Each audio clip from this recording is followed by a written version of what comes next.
dugsiyada nuuraddiin iskuulis.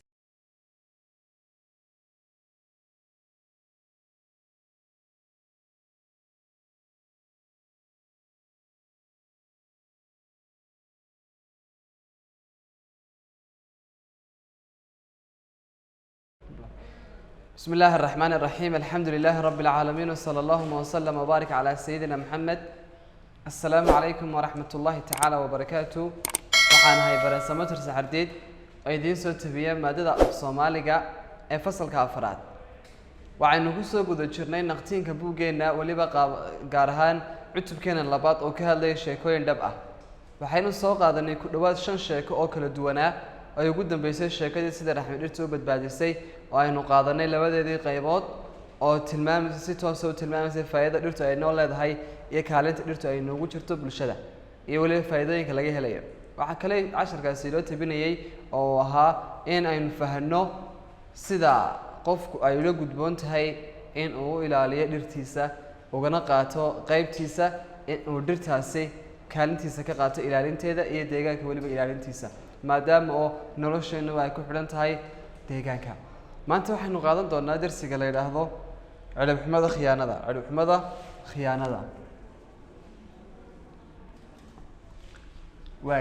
casharkani wuxuu tilmaamayaa dhibaatada iyo dhaxalka xun ee laga dhaxlo ee ay leedahay haddii qofku khiyaamo uu sameeyo. qofku hadduu khiyaamo sameeyo dhibaatooyinka ka dhalan kara ayaaba casharkani inoo tilmaamaya. waxa kale oo uu tilmaamayaa oo casharkani sheegaya qofku inaanu ku dhaqaaqin waxyaabaha diinteenu aanay bannayn ee khiyaanadu kow ka tahay. haddaba sheekada markaynu akhrino ayaa aad uga fahmi doontaan ujeedada casharkan iyo cilibxumada leedahay khiyaanadu.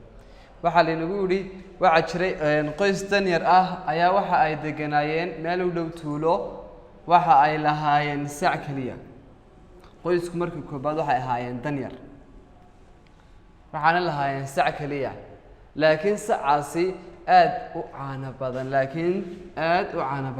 saca ay lahaayeen aad buu u caano badnaa.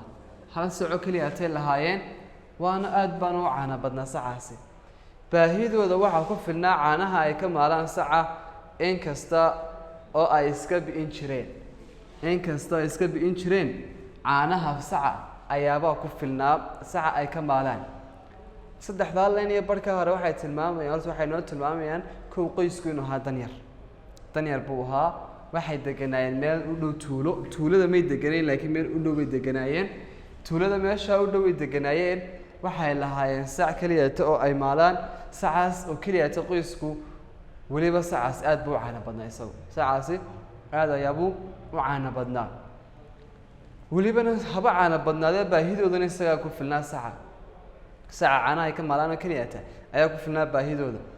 haddaba inkastoo iska bi'in jireen macne way barxi jireen saca caanaha ay ka maalaan way iska barxi jireen intay cabayaan mooyaane inta kale iib geynayaan way iska bi'in jireen way sii barxi jireen caanahaasi oo tuulada ay u iib geyn jireen. bal haddaba aynu wadno. waxa tuulada iyo reerka u dhaxeeyay tog biyo mareen ah. tuulada iyo reerka waxa u dhaxeeyay tog yaro haddaba biyo mareen ah. tog ay biyo maraan ayaa u dhaxeeyay. qoysku marka uu tuulada tagayo waxa uu ka gudbi jiray toga inkasta oo aan allaba u baahin in biyo ah ayaa ay ku sii dari jireen caanaha. waa ka in biyo ah ayaabay ku sii dari jireen caanaha. halkana layna leeyahay dabadeedna marka ay tagayaan tuulada togan u dhaxeeya tuulada iyo reerka ayaabay kasii tallaabayaan. maadaama ay kasii tallaabayaan haddaba mar walbo lasii dhex marayo togi haddii ay sidooda ku daysan lahaayeen caanahaas iyagana ku filnaan lahaa reerka iyo iibkoodana inay soo iibiyaan wax ka dheefaanna ku filnaan lahaa. ilaahayba uma baahan dabadeedna maadaama ilaahay u baahan haddana iyaga isku baahiyo caanaha ay ka maalaan saca ayay biyo ku sii dari jireen. in biyo ah ayaa ay ku sii dari jireen caanaha. marka macnihii caanihiiyo baraxa ayaaba iib geyn jireen. markii ay muddo ku ceeshay macnihii ay ka faa'iideen weeyaan. markii ay muddo ku ceeshana ka faa'iideen intii caanihii biyaha lagu sii dari jiray mar walba ayaa sicii roob da'ay daadkiisii qaaday. roob weyna mihigaana da'ay. roobkii markii uu da'ay sicii buu qaaday gebigiisiiba daadkii soo rogmaday ayaa sicii qaaday.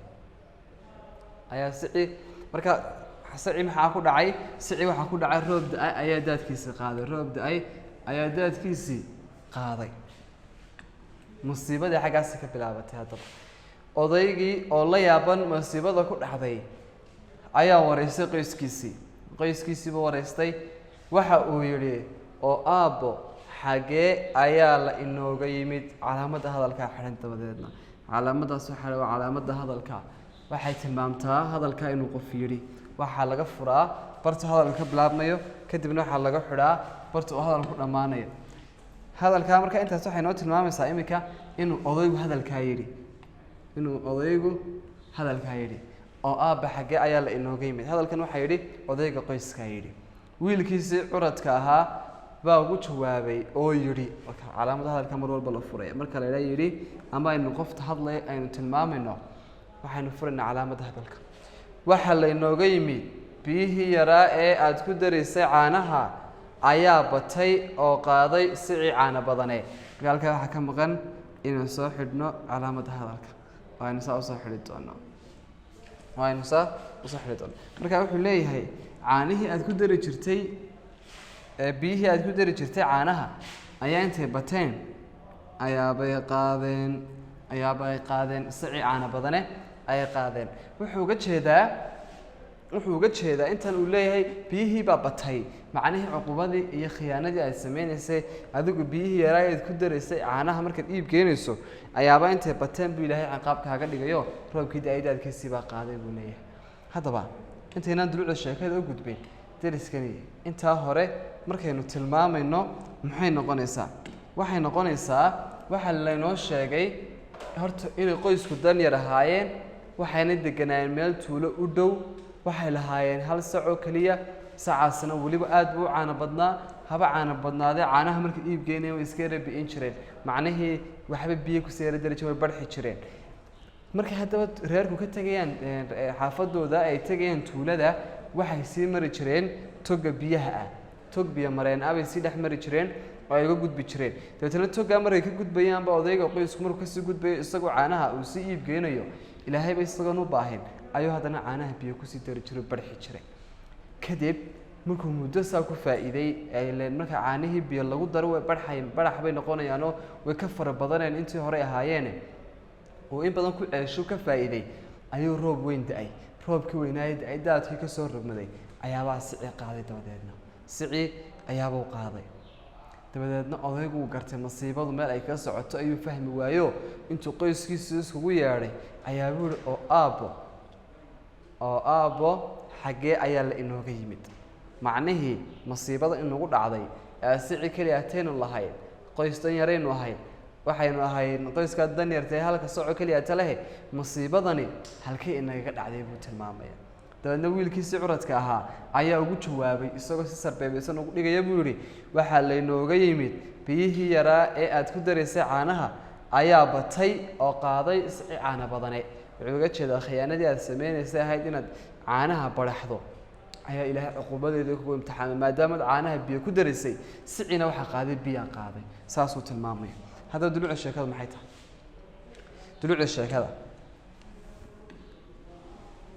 dulucda sheekada kow baraxu waa ka reeban yahay caanaha subaga malabka ee wixii lamid a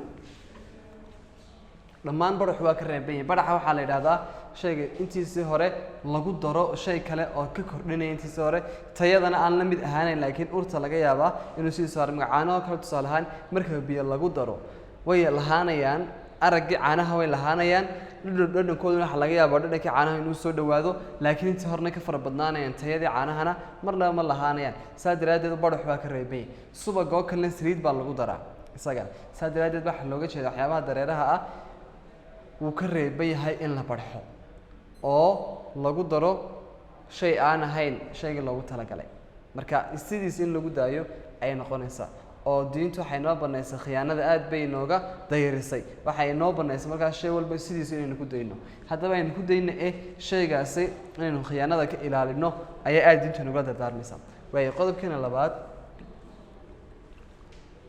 in eebba dul iyo deeqba badan yahay laakiin marka uu qabto caadaystaa xumaha aanu u naxariisan. dul iyo deeqba badan yahay, dul iyo deeq waxaa looga jeedaa ilaahay waa xakiim waana xaliim. ilaahay waa xaliim oo waa dulqaad badane, markaa dul waa dulqaad badan. ilaahay wuu dulqaad badan yahay, wuu u dulqaad badan yahay, weliba deeqdiina u badan yahay oo ilaahay waana u dulqaataa, deeqdiisuna way badan tahay. haddana sheekadan markaa ku salayno, odaygu marka koobaad saca ilaahay baa siiyey una caana badiyey, wuu deeq badan yahay markaa ilaahay, weliba uu ilaahay u dulqaad badan yaho markii koobaad oo caanaha biyo ku daru barxay laguma qaban ee waa loo daayey, haddana waa loo daayey, waa loo dulqaatay bal inuu ka soo noqdo. laakiin marka uu qabto caadaystaa xumaha aan u naxariisan. markii dambe ee la qabtay warkaasi ciise daad laga raaciyey ee looguma naxariisan. saa daraaddeed ba waxay tilmaamaysaa dulucdaa sheekadu in labada qodob ugu muhiimsan oo ah in baraxu ka reeban yahay caanaha, subaga, malabka iyo wixii la mid ah. talabaadna waxa weeye in eebba dul iyo deeqba badan yahay laakiin marka uu qabto caadaystaa xumaha aan u naxariisan. marka taas waa labada dulucda ugu muhiimsan ee darsigeena uu tabinayo. waxaa kaloo darsigeena uu tabinayaa in aynu iska ilaalino dhammaan waxyaabaha khiyaanada ah ee aan la ogolayn, dinteena aanay ogolayn. waxa kale oo casharku sidoo kale uu tabinayaa iyadana in cidduu doono ilaahay uu deeqdiisa uu siiyo. qoyskaa danyarka ah hal sac bay lahaayeen, sacaasaa ku filnaa baahidooda oo dhan. intay cabbaan iska daayay weliba ay iib geyn jireen, ay usii tallaabi jireen oo ay tuulada u iib geyn jireen. marka ilaahay arsaaqdiisa siduu doono ayaabuu cid wax u siiyaa, maadaama ilaahay aada u deeq badan yahay, waanu dulqaad badan yahay. ilaahay markaaba qofka xumaa kuma qabta wuu usii laandaayaa oo si uu laacaasi qofka hadduu xumaa sii caadaysto marka dambe uu qabto ilaahay uguma naxariisto. haddaba weydiimaha intaynaan gelin hal mar baan sheekada dib usoo dulmari doonaa, kadibna waxaynuu geli doonaa weydiimaha ayaynuu geli doonaa. qoys tan yar ah markaa waxa lagu dhegeyso oo akhri sheekadan. horta ciwaanku waa cirib xumada khiyaanada, dhegeyso oo akhri sheekadan. qoys tan yar ah ayaa waxa ay deganaayeen meel u dhow tuulo. waxa ay lahaayeen sac keli ah laakiin aada u caano badnaa. baahidooda waxaa ku filnaa caanaha ay ka maalaan saca, inkasta oo ay iska bi'in jireen, macnaha caanahaas inkasta biyo kusii dari jireen. waxaa tuulada iyo reerka u dhexeeyey tog biyo mareen ah. qoyska marka uu tuulada tegayo waxa uu ka gudbi jiray toga, inkasta oo aan alleba u baahin in biyo ah ayaa ay kusii dari jireen caanaha.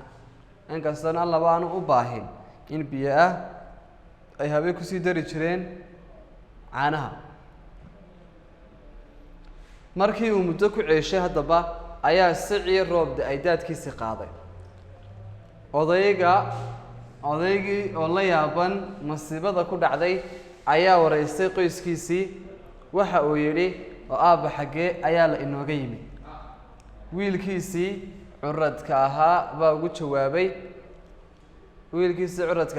jawaabay oo yidhi waxaa laynooga yimid biyihii yaraa ee aad ku daraysay caanaha ayaa batay oo qaaday sicii caano badane. duluucda sheekadu maxay tahay? kow, baraxu waa ka reeban yahay caanaha, subaga, malabka iyo wixii la mid ah. laba, in eebba dul iyo deeqba badan yahay laakiin marka uu qabto caadaystaa xumaha aan u naxariisan. ugu dambeyn ka war cali weydiimahan ka jawaab su-aalahan. weydiinta koobaad,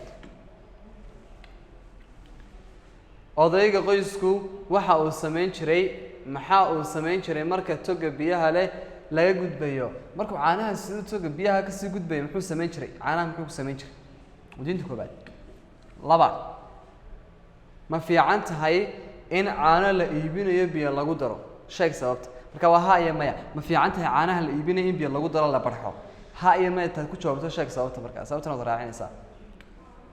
saddex, sici maxaa ku dhacay ugu dambeyntii? markii ugu dambeysay sici maxaa ku dhacay? afar, qofkii allaha ka cabsan waaya inta aan aakhire la gaadhin ee adduunka la joogo maxaa ku dhici karaa? inta adduunka la joogo qofka alla ka cabsan waaya ee alla ka dhowrsan waaya maxaa ku dhici kara inta adduunka la joogo? aakhiraba intaan la gaadhin adduunka maxaa ku dhici karaa?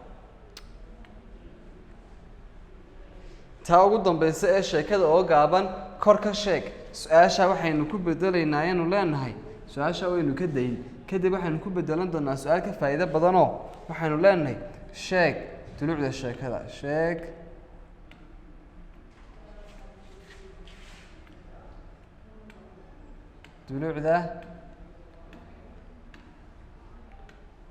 dulucda sheekada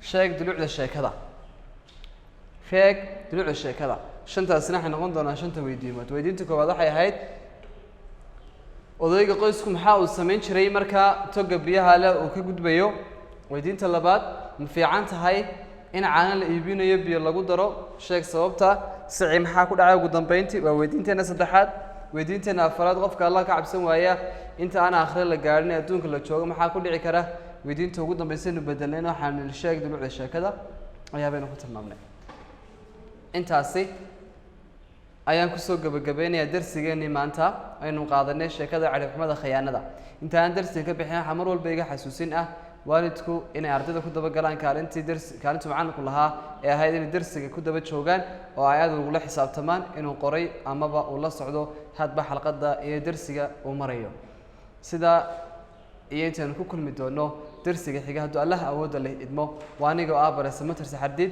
oo idinkaga tegaya sidaas iyo fi amaan illah